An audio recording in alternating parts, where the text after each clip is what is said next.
Welcome in everyone to GDT Live. And today we got Logan Stankoven of the Carolina Hurricanes joining us. So I'm not going to make him wait any longer. Let's just get him in here.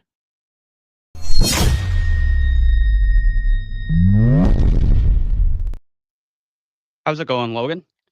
Good, are you? Good. Let's start with your contract extension. 8 years, $48 million. What kind of how does that feel? It feels great. It's just nice, not only for me, but just for my family, knowing, how much they put into helping me achieve my goals and reach the highest level. They've put a lot of time and money into it. So it's nice that I can take care of them now and yeah, just have a bit of security in my life and know that I can just focus on hockey now and getting better as a player and not have to worry about, contract talks. Have you made your first purchase yet? No, no, for now it's just trying to put as much money as I can into my pocket and save up because you never know how your career is going to go and what's going to happen. So for now, just save it up and down the road, when that time comes, I'll have to talk about it with my family. Of course, of course. Let's go back to the playoffs. You and Dayton, of course, when I had you on last time, I had some internet issues, but you and Dayton talked about beating Logan Thompson glove side, and you did. How did that feel? It was really nice. Believe that was game one against Washington, so it was nice to get that tying goal, and then we ended up winning in overtime. So it was a good feeling, and it's always nice to contribute and come up big in close games like that. Who was the toughest player? I mean, Tom Wilson probably that you played against from that Washington team. Yeah, I'd say Tom Wilson for sure. Just how physical he is, and um, yeah, he likes to definitely run around out there and try and impose his will. So you just got to keep your head up and not be scared out there. Yeah, for sure. Going into Florida, what was your guys' kind of mindset playing the reigning Stanley Cup champions? Well, obviously, our first three games against them weren't great. We didn't play to our level that we needed to be at, and then, we figured it out in game four and five, but we let a lead slip away there. So yeah, it was tough. We knew that they were going to try and play physical, and uh, yeah, I don't know. It was hard to say just because we didn't want to change our game too much. It worked for us in the first two rounds, and we didn't want to change it too much. So. We just ran into a good team, and hopefully we can play them again down the road here, and um, you know, play our game right from puck drop, not wait, two or three games to get into it. So, Mhm. Was there a player that, you kind of looked up to in that locker room? Or should I say, is there a player that helped everybody out when you guys were kind of in that little losing skid in the playoffs, kinda kept morale high? yeah, I think just like the older guys like Jordan Stahl, Jordan Martinook, Jacob Slavin, just kind of the veteran guys. They do a really good job at just keeping the room calm and not getting too down on ourselves. So you can't really dwell on what's happened in the past. So it's nice to have those guys around and have some leadership like that. Is one of those guys like your own mentor? Actually, I sit next to Jordan Stahl in the room, so it's nice to have him right there.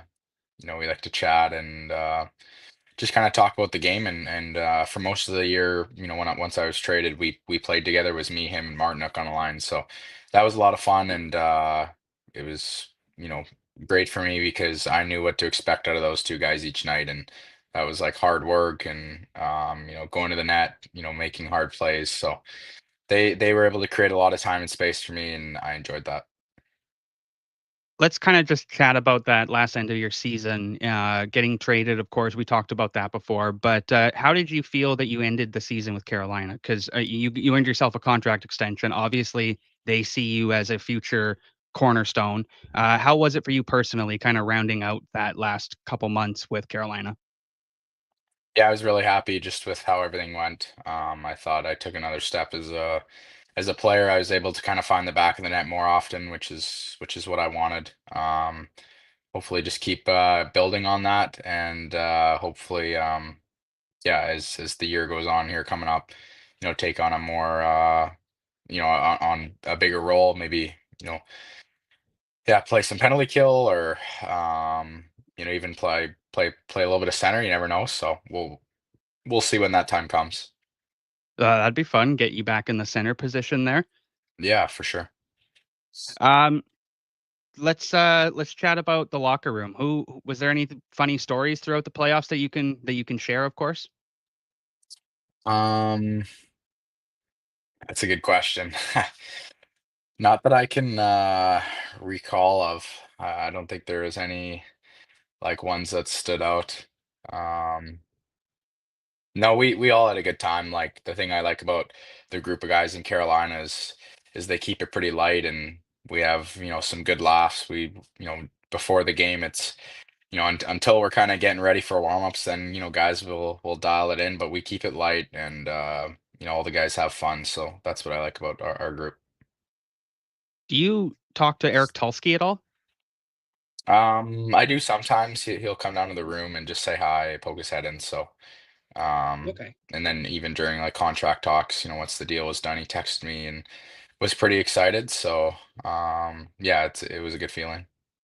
Yeah, he just seems like he's a brainiac. So I just was curious if you guys kind Yeah, of either talk to him, pick his brain, or if he kind of chats with you guys at all. But probably more of what Rod does. Hey. yeah, yeah. Rod does more of that, but yeah, I've liked Eric a lot so far. I think he's a very knowledgeable guy. Obviously, big into his statistics and whatnot. So, yeah, it's good. You guys signed Nick Ehlers to a contract. What do you make of that? I think he'll fit in great, just the speed that he brings, and he'll add to our offense. So I think it's a great pickup. He's done really well in Winnipeg, so I'll be excited to meet him at camp and mm, yeah, maybe play with him on the same line. I'm not sure what those plans are, but that'd be pretty cool. What are you kind of working most on this summer? Anything in particular?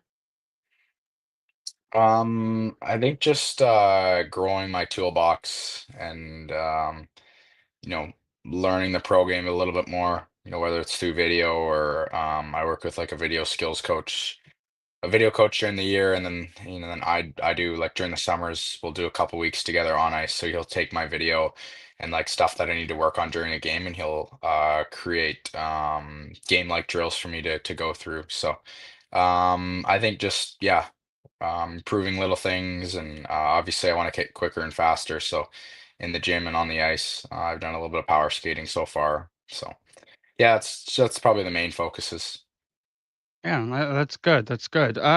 Let's talk a little bit about what you're doing here in Kamloops right now. You did the blood drive recently. What does that kind of mean for you personally to be a part of all that? Yeah, I think it's a great cause.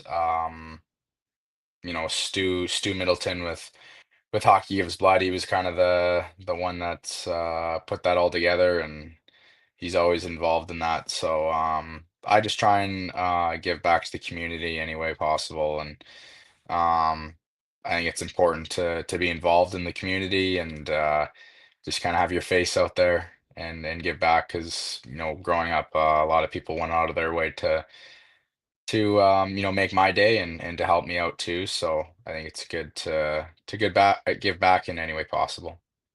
You're gonna go throw out the first pitch tonight at the North Paws game. Are you a big baseball guy? I'm not a huge baseball guy. Like I don't follow it closely, but I do like to watch it live. Like I can't sit down and watch a baseball game unless it's like Blue Jays are in the playoffs. But um, I do like to go watch it live. Like I've been to a few Mariners games, a few Texas Rangers Yeah. games when I was in Dallas. So and I've been to quite a few North Paws games as well over the years. So I'll be excited to get out and yeah, throw the first pitch, and hopefully it'll be a good turnout. Yeah, for sure. What does your kind of summer look like for you as an active NHL player? Lots of training, or are you kind of mixing training with a bit of downtime? What's it kind of look like for you?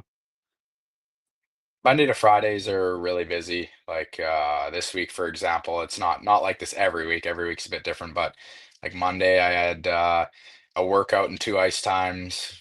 Tuesday was a workout and an ice time, and then Wednesday was a workout and two ice times again, and then Thursday, Friday were just workouts. So it's pretty busy, and I like to take the weekends off. Like Saturday, Sundays are my chill days, and just relax. And then once Monday comes around again, it's go time. Anybody you kinda actively work out with that's also in the NHL or AHL? Yeah, we have a good group there, like Joe Hickett's, Dylan Garand, Ryan Gropp, Tyler Ward. So um, that's kind of our mini group. Um, there's a few other guys as well, but they're not playing pro just yet. Yeah, for sure. Are you a big hockey nerd? I don't think I've ever asked you this. Do you watch, like, lots of games and lots of highlights and stuff like that? Yeah, quite a bit. I think more during playoffs. I pay a lot more attention to the games. Like I'll sit down and when we're not playing, I'll sit down and like watch a full game. It's just hard during the season because there's so many games going on and so many games each night. It's just hard to sit down and watch a full game, but I'll definitely like keep up with the highlights and what's going on around the league. So What do you make of, the CHL NCAA stuff? Was that let's kinda just dive into that for a quick second. Would that be something that if you had that chance, would you have probably done that? it's hard to say. Looking Yeah. back on my career, like with us being able to host Memorial Cup and in my 19-year-old season, I was very fortunate. I think maybe if I was somewhere else on a different team, then I definitely, yeah, considered it if that rule was around when I was playing. But I mean, it's hard. Like I'm playing my hometown of Kamloops and getting to Mhm. host the Memorial Cup. In all 4 years, our teams were very competitive and successful. So it's hard to say. Like I mean, I was happy with my time here in Kamloops. So. But maybe if I was somewhere else, it'd be a different story. Yeah, for sure. A question from the chat we have from Randy Workman. He wants to know, were you a Canucks fan growing up? Yeah, I was. I think I really like followed them during their playoff run there, and then when they lost in the finals to Boston, that was tough. But yeah, I loved watching the Sedins and Burrows and Adler and all those guys growing up. So I was also a Canadians fan and a Penguins fan. So I liked Mike Camilleri on Montreal, and then obviously Crosby on Pittsburgh. Oh, Mike Camilleri, what a throwback. That's a Yeah. great name. Uh, what was the highlight of the season for you this year? Um, I'd probably say playoffs.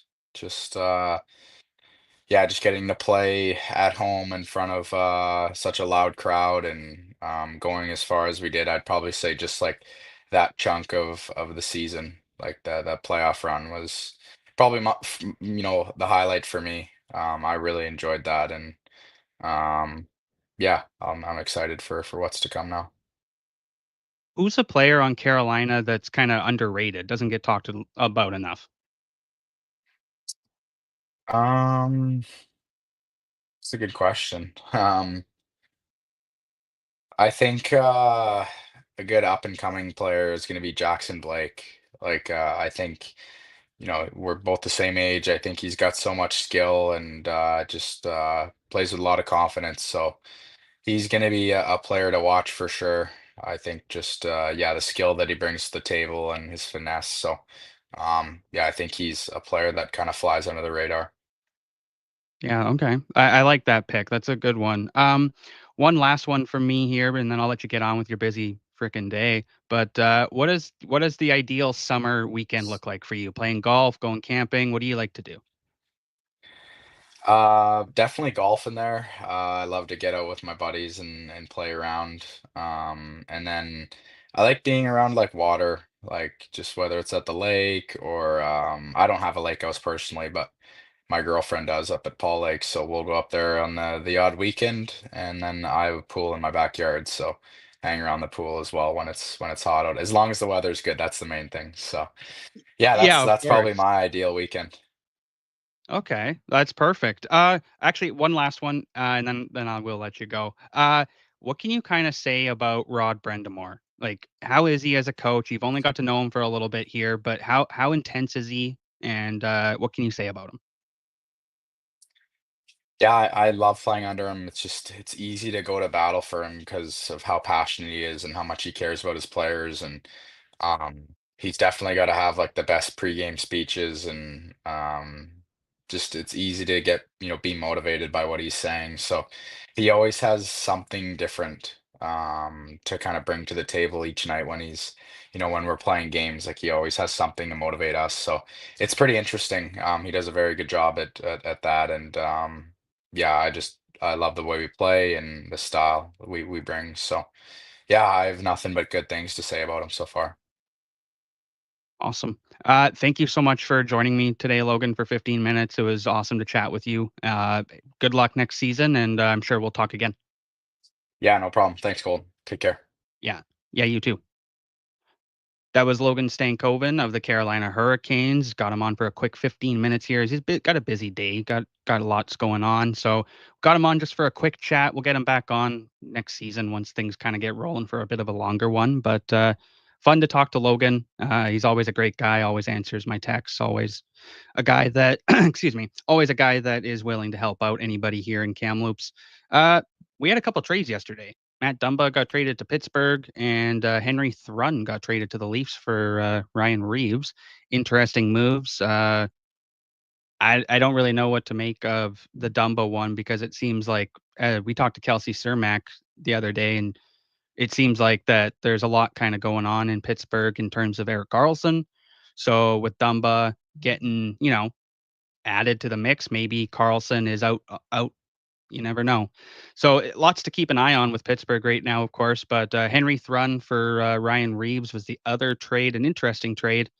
Toronto gets themselves a good defenseman. I mean, he's a seventh defenseman, but a good college. He was a good college puck mover. Ryan Reeves, obviously a tough guy, goes the other way. Going to go play with San Jose. Kind of can help out those young kids there with Celebrini and Smith and Eklund and Michael Misa now, of course, and Sam Dickinson, of course, too. So interesting trades. I don't know what you guys make of them. Um, the CBA got announced today, and the one thing that I thought was interesting was the rule about AHL players, and that's AHL players can now at 19 or CHL players, sorry, at 19 can now play in the AHL. So that adds another developmental path for the CHL players and for every player realistically. But I saw a lot of people saying online that like the CHL would be kind of in trouble with this, but I'm not too sure. I think it benefits them in a sense, but I mean, this doesn't go in effect until 2026 anyways. So there's a whole year to kind of wait. But I thought the AHL rule change was interesting. It'll be, I don't know, like will players choose the CHL knowing that they can go to the NCAA, or sorry, knowing that they can go to the AHL a little bit earlier, or will they go the NCAA route? Like I think that's where the gap, like the things get lost, right? Because there's still that gap year of you getting drafted and then you playing your 18-year-old year. And I think the 18-year-old year is where a lot of players are going to make that decision whether they want to go to college or they want to sign their ELC and play in the AHL. Um, well, sorry, they can't because well, no, what I'm trying to say is they can um, play in the CHL, right, by signing their ELC. Then they can go play in the AHL at 19. But I don't know. Like Randy says, it's huge for players. I think it's an interesting wrinkle in the CBA and something that they were looking at for a little bit there. But we're just gonna have to see how this whole NCAA CHL thing unravels because I mean, we're so early into this, right? So we really got to just wait and see how it all unfolds and what's going to happen and how many players are going to continue to commit. We saw Justin Kipke yesterday, of course, with the Victoria Royals. He was their captain. He committed to Arizona State, so he's going to go play for the Sun Devils. So Victoria now loses Cole Reshny, Keaton Verhoff, and Justin Kipke. That's not fun. They also lose Johnny Hicks as well, who's going to Denver, but I don't believe that's this year. I think that might be next year.